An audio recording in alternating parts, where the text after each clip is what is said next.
Hello everyone. तो जैसा कि हमने केमिस्ट्री का फर्स्ट चैप्टर खत्म कर लिया है, आई होप आपको उस चैप्टर में कोई भी डाउट नहीं आया होगा। अगर आया भी होगा तो आप हमसे कांटेक्ट कर सकते हैं।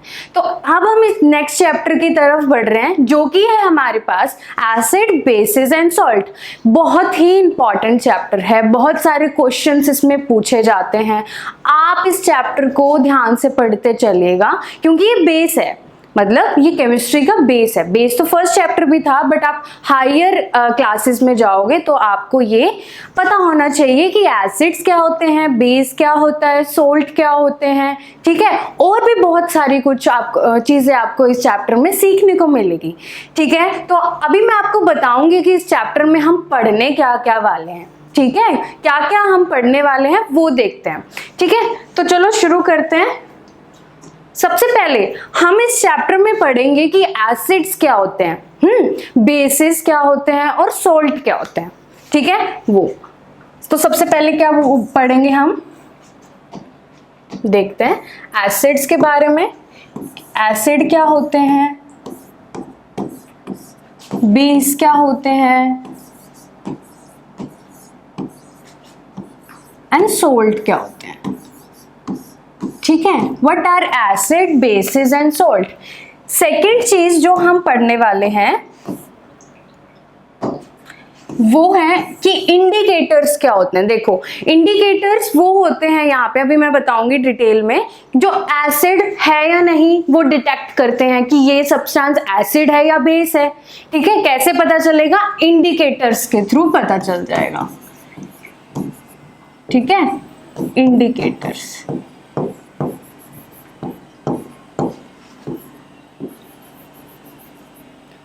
थर्ड चीज, हम इनकी रिएक्शंस के बारे में पढ़ेंगे कि reaction of acid, base and salt, ठीक है। रिएक्शन कैसे होती है, रिएक्शन ऑफ एसिड, एसिड की अलग रिएक्शन होगी, ठीक है। बेस की अलग रिएक्शन होगी और सोल्ट की अलग रिएक्शन होगी। देखो, चैप्टर शुरू करने से पहले आपको पता होना चाहिए हम इस चैप्टर में पढ़ने क्या क्या वाले हैं, ठीक है, और कौन सा टॉपिक इंपॉर्टेंट है वो भी आपको पता होना चाहिए। थर्ड चीज, फोर्थ चीज, यहाँ पे हम पीएच पढ़ने वाले हैं, ठीक है। पीएच क्या होता है उसके बारे में पढ़ने वाले। PH used in everyday life, ठीक है, वो पढ़ेंगे। सेकेंडली हम इसमें प्रॉपर्टीज पढ़ेंगे, properties of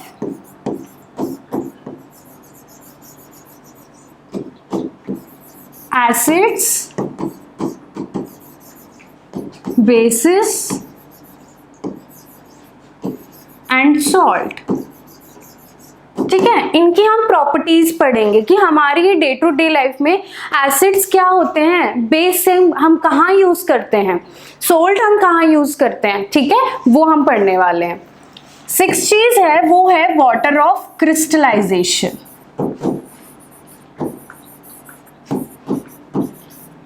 water of crystallisation,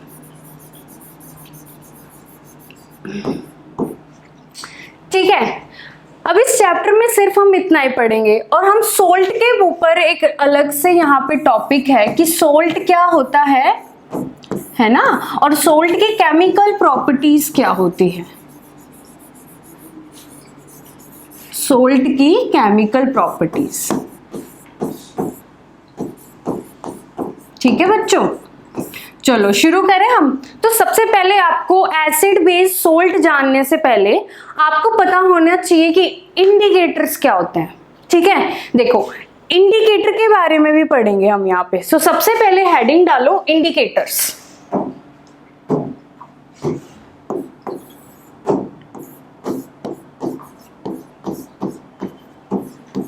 indicators. देखो, इंडिकेटर होती है डाई।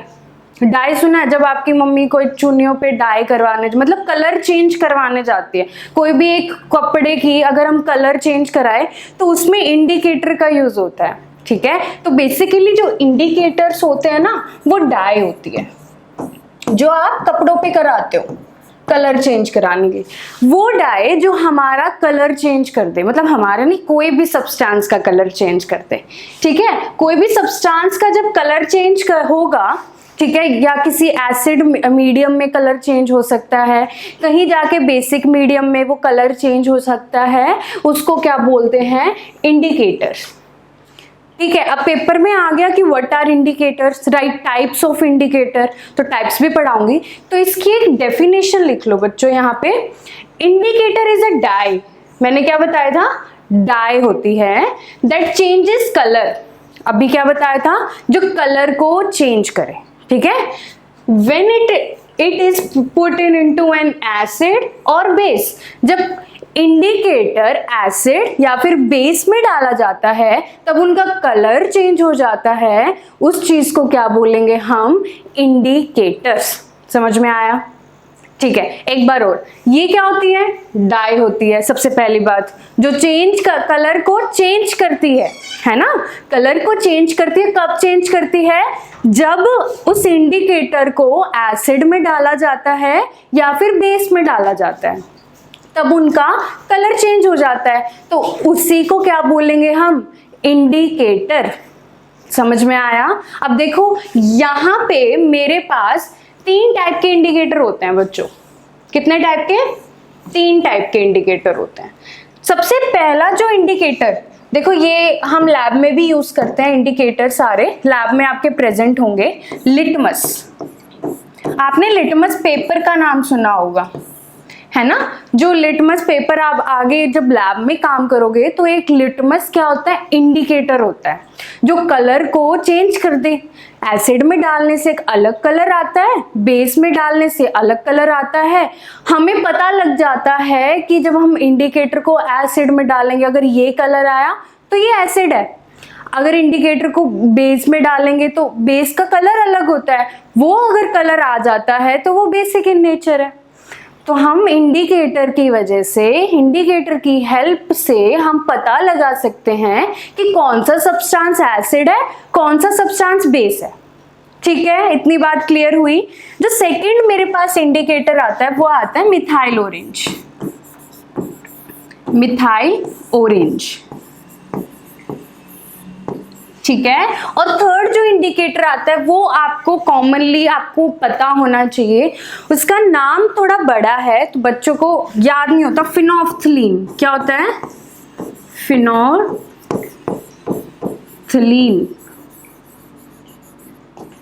ठीक है। तो मेरे पास यहाँ पे 3 टाइप के इंडिकेटर हो गए, लिटमस हो गया। अभी हम एक एक करके तीनों के बारे में पढ़ेंगे। तो इस वीडियो में आपको मैं इतना बताऊंगी कि इंट्रोडक्शन सिर्फ, ठीक है। हम इंडिकेटर सारे पढ़ लेंगे, थोड़ा थोड़ा करके चलेंगे कि इंडिकेटर्स के बारे में, टाइप्स के बारे में। अगली वीडियो से मैं आपको अगले लेक्चर से पूरे डिटेल में बताने लगूंगी, पूरे एसिड्स के बारे में, properties of acid, reaction of acids, सब कुछ हम खत्म कर देंगे। तो ये छोटी वीडियो इसलिए रखी है ताकि आपका इंटरेस्ट बने पढ़ने में। और एसिड बेस बच्चों बहुत ही इंपॉर्टेंट चैप्टर है, ठीक है। यहाँ से क्वेश्चंस आते हैं। तो आपको इतना पता लग गया कि इंडिकेटर्स क्या होते हैं, टाइप्स ऑफ इंडिकेटर क्या होता है, कितने होते हैं, 3 टाइप के इंडिकेटर होते हैं, कौन कौन से, लिटमस, मिथाइल ऑरेंज और फिनोल्फ्थलीन। इतना समझ में आ गया। अब इनके बारे में पढ़ते हैं कि लिटमस कैसा कलर होता है लिटमस का, और लिटमस जो होता है अगर एसिड में डालेंगे तो कौन सा कलर देगा, बेस में डालेंगे तो कौन सा कलर देगा, ठीक है। देखो लिटमस क्या होता है, नेचुरल इंडिकेटर होता है। नेचुरल मतलब जो नेचर से ऑब्टेन्ड होते हैं। तो लिटमस के बारे में पहला पॉइंट याद रखिएगा, नेचुरल इंडिकेटर होता है। इतना समझ में आया, ठीक है। अब लिटमस सॉल्यूशन जो होता है वो पर्पल डाई होते हैं, मतलब उसका जो न्यूट्रल कलर होता है वो आपको याद रखना होगा। ये सारी चीजें, जो लिटमस का न्यूट्रल कलर होता है वो पर्पल होता है, ठीक है। एक बात समझ में आ गई, जो लिटमस होता है एक शॉर्ट नोट की तरह बना के चलो यहाँ पे, ठीक है। लिटमस जो होता है वो क्या होता है, नेचुरल इंडिकेटर। क्या होता है, नेचुरल इंडिकेटर, ठीक है। और जो लिटमस का न्यूट्रल कलर होता है, ठीक है, इसका जो न्यूट्रल कलर होता है वो क्या होता है बच्चों, अभी मैंने बताया पर्पल कलर का होता है, याद रखना, ये आपको एज इट इज याद हो जाना चाहिए। लिटमस क्या होता है, नेचुरल इंडिकेटर। लिटमस का न्यूट्रल कलर क्या होता है, पर्पल। मतलब कि न्यूट्रल कलर क्या होता है, पर्पल होता है लिटमस का, ठीक है। Which is extracted from a type of a plant, ये जो लिटमस है एक प्लांट से आया है। देखो नेचुरल इंडिकेटर है, नेचुरल मतलब जो नेचर से बना हो, ठीक है, या तो एनिमल से आ सकता है इंडिकेटर या फिर प्लांट से बन सकता है, ठीक है। जो ये लिटमस है वो प्लांट से एक्सट्रैक्टेड हुआ है। कौन से प्लांट से, लाइकेन एक प्लांट है, ठीक है, यहां से ये लिटमस बनता है, एक्सट्रैक्ट होता है। इतना समझ में आया। पहली बात हमने इंडिकेटर पढ़े, ठीक है। इंडिकेटर क्या क्या होते हैं, 3 टाइप के इंडिकेटर हमने देखे। जो फर्स्ट टाइप है वो है लिटमस। लिटमस क्या होता है, एक नेचुरल इंडिकेटर होता है, याद रखना। देखो 2 टाइप के हो सकते हैं, एक सिंथेटिक हो सकता है, एक नेचुरल हो सकता है। एक मैनमेड, सिंथेटिक वही है मैनमेड, ठीक है। जो नेचुरल है ये प्लांट से एक्सट्रैक्ट हुआ है, ठीक है। तो कौन से प्लांट से, लाइकेन प्लांट से एक्सट्रैक्ट हुआ है। इतनी भी बात समझ में आ गई। ये इसका कलर कौन सा है, पर्पल। अब ये देखते हैं कि जब लिटमस को एसिड में डालेंगे तो कौन सा कलर देगा, बेस में डालेंगे तो कौन सा कलर देगा, है ना इंटरेस्टिंग। आगे चलते हैं। देखो an acid turns blue litmus to red. हमेशा जो एसिड है वो ब्लू से रेड की तरफ जाता है। देखो एसिड नाम से ही इतना खतरनाक बना रहा, भाई एसिड किसी के ऊपर गिर गया तो ये हो जाएगा। देखो रेड भी एक कलर है ना, रेड भी एक खतरनाक सा कलर लगता है मेरे को। तो वही है, उससे कर लो। जब एसिड को लिटमस पेपर में या फिर लिटमस पे हम डालेंगे तो वो ब्लू कलर से रेड कलर की तरफ बढ़ता है, खतरनाक वाले कलर की तरफ बढ़ता है ना। और अगर हम बेस को लिटमस में डालेंगे तो बेस क्या होता है, बेचारा सीधा सा होता है बेस, तो वो तो कुछ करता ही नहीं है, ठीक है। पर स्ट्रॉन्ग बेसिस भी होते हैं यहाँ पे, हम इसी चैप्टर में आगे पढ़ेंगे, ठीक है। तो कोई भी इतना भोला नहीं होता। तो यहाँ पे रेड से किस में जाएगा, ब्लू की तरफ जाएगा। ये बच्चे यहाँ पे कंफ्यूज हो जाते हैं, तो मैंने इस वजह से आपको छोटे वे में बताया, खतरनाक वे में, ठीक है। जो एसिड होता है वो ब्लू से रेड में जाता है और जो बेस होता है वो रेड से ब्लू में आता है। एक याद रख लो, दूसरा अपने आप हो जाएगा, है ना। तो लिटमस के बारे में ये 3-4 चीजें ही आपको याद रखनी, आपको पता होना चाहिए। लिटमस इतना छोटा सा पेपर होता है और उसमें अगर हम एसिड में डालेंगे तो कलर चेंज कर देता है, इतने छोटे से पेपर की वजह से, है ना। तो वही लिटमस पेपर होता है हमारा। देखो हमने क्या क्या पढ़ा, natural indicator done, purple colour का न्यूट्रल कलर आता है डन। अगर हम इसको एसिड में डालेंगे तो कौन सा कलर होगा, कौन से कलर में जाएगा, ब्लू से रेड। बेस में डालेंगे तो कौन से कलर में जाएगा, रेड से ब्लू कलर में जाएगा। इतनी बात समझ में आ गई। और कौन से प्लांट से आता है, ये लाइकेन एक प्लांट है, उससे ये एक्सट्रैक्ट होता है। इतनी बात हो गई हमारी लिटमस की, बोलो समझ में आया। आगे चलूं, ठीक है। हम दूसरे इंडिकेटर के बारे में बात करते हैं। जो दूसरा इंडिकेटर है ना बच्चों हमारे पास, वो है मिथाइल ऑरेंज। देखो नाम में ही आ रहा है ऑरेंज, तो इसका न्यूट्रल कलर कौन सा होगा, ऑब्वियसली ऑरेंज, है ना। तो देखो the neutral colour of the methyl orange is orange. ये तो नाम में ही आ रहा है मिथाइल ऑरेंज, याद हो जाना चाहिए आपको, है ना। देखो अब मिथाइल ऑरेंज ऐसा इंडिकेटर है, जब हम एसिड सॉल्यूशन में डालेंगे इसको तो रेड कलर देगा।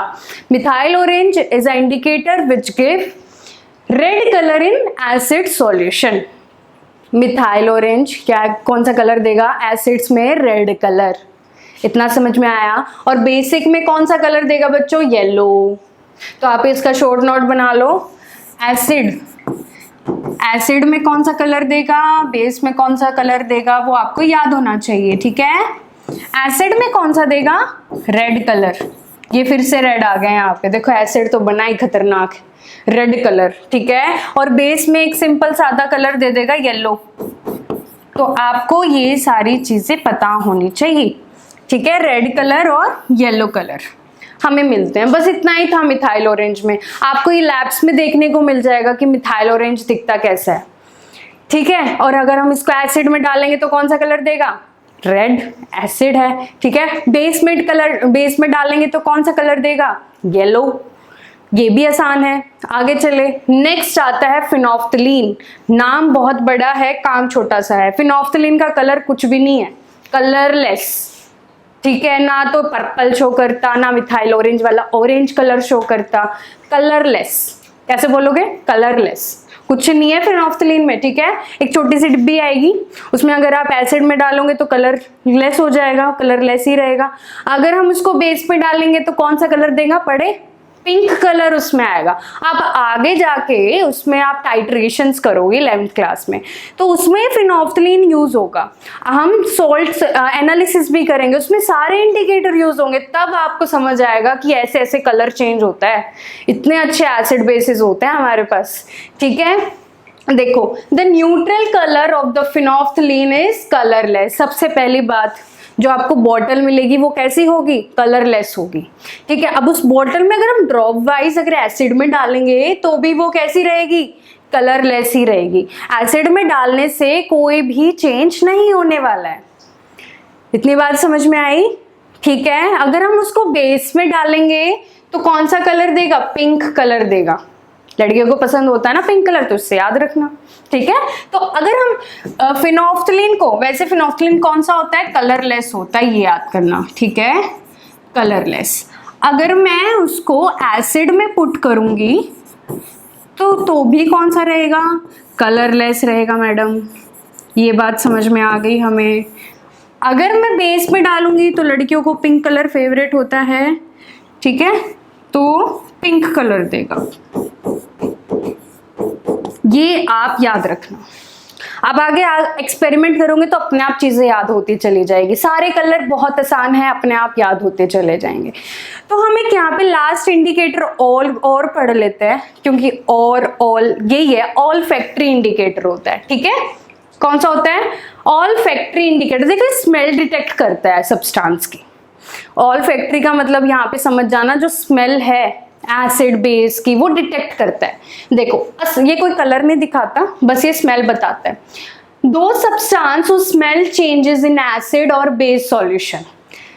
जब कोई भी सब्सटेंस एसिड में डलता है तब उसकी स्मेल चेंज हो जाती है। तो ये ऑल फैक्ट्री इंडिकेटर वही डिटेक्ट करता है एसिड में कौन सी रहेगी और बेसिस में उसकी स्मेल कैसी रहेगी, ठीक है। अब जो एग्जाम्पल है यहाँ पे, ये है onion and vanilla extract. Example में कभी कभी पूछ लेता है, बताओ what is all factory indicators, और उसके एग्जाम्पल बता दो, ठीक है। अब देखो, एक चीज है यहाँ पे नोट डाउन करने वाली, वो आप कर लो। जब भी हम कोई भी बेसिक सॉल्यूशन लेते हैं, ठीक है, क्या लेते हैं? बेसिक, या फिर कोई भी बेस लेते हैं। बेस लेके चलो, बेस जैसे कि हम मान लो NaOH ले लिया, ठीक है। यहाँ पे क्या ले लिया हमने? कोई भी बेस ले लिया, जैसे कि बेसिक सॉल्यूशन ले लिया, मान लो NaOH, ठीक है। अगर हम इसको बेसिक सॉल्यूशन को ऐड करेंगे किसमें? Added to vanilla extract. कहाँ, किसमें ऐड करेंगे? अनियन एंड वनीला एक्सट्रैक्ट, ठीक है। अगर हम इसमें ये जो कोई बेसिक सॉल्यूशन, मान लो मैंने NaOH लिया, इसमें हमने किसमें ऐड कर दिया? अनियन एंड वनीला एक्सट्रैक्ट में इसको ऐड कर दिया। जो ये इसकी स्मेल आएगी वो डिटेक्ट ही नहीं कर पाएगा बेस, ठीक है। Smell can not be detected, लिख लेना, ठीक है। समझ में आ रहा है? Smell can not be detected, ठीक है। जैसी स्मेल है मतलब ये डिटेक्ट ही नहीं कर पाएगा all factory. Smell can not be detected, ठीक है। अब अगर हम एसिडिक सॉल्यूशन में डालेंगे, ठीक है, कोई भी हम एसिडिक सॉल्यूशन लेते हैं, क्या लेते हैं? Acidic solution. जैसे कि हमने लिया यहाँ पे HCl, ठीक है। कमेंट करते चलिएगा आपको समझ आ रहा है या नहीं। एसिडिक सॉल्यूशन किस में डालेंगे हम? एडेड टू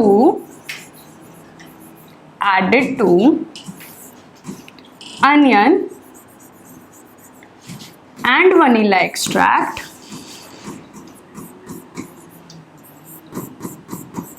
इसमें अगर डालेंगे, जो भी उसकी स्मेल है वो वैसी की वैसी ही रहेगी एसिडिक सॉल्यूशन में, स्मेल रिमेन सेम। ठीक है, बेसिक बेसिस में तो वो डिटेक्ट ही नहीं कर पाएगा क्या स्मेल है क्या नहीं। एसिडिक में जिसकी स्मेल जैसी है वैसी ही रहेगी। ये आप इसके एग्जाम्पल में अगर आप पूरा डिटेल में बताएंगे तो टीचर इंप्रेस हो जाएगा और आपको नंबर मिल जाएंगे, है ना। तो देखो वनीला एक्सट्रैक्ट, और जो इसकी स्मेल होती है, जो भी स्मेल, देखो ऑल्फैक्टरी स्मेल ही तो बताता है ना, स्मेल रिमेन सेम।